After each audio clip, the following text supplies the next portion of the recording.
Hey guys, welcome back to my channel. So as you see, I went off camera and I start with my brows. I'm going to list all the products that I use for my brows in the description bar.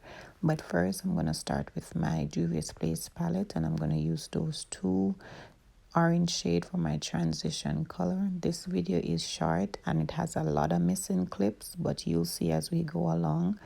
Don't come for me in the comment. I promise to make a more detailed video. If you want to see a eyebrow video, leave it in the comment and I'll definitely go ahead and make a video for that as well.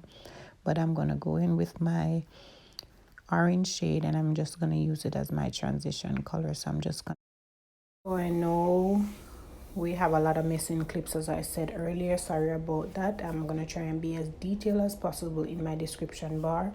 But I went ahead and I did a little smoking out at the end of my lid. So I put a darker color. I think it's more dark brown than black.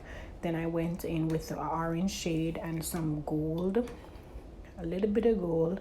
Didn't want it too bright.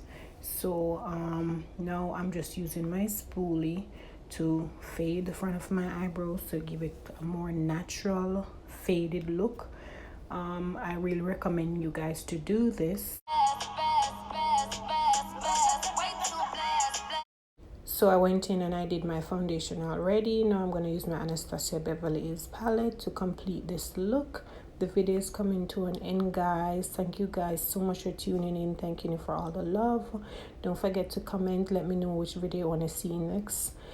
Don't forget to subscribe. Don't forget to like. And remember to share it with someone. Bye.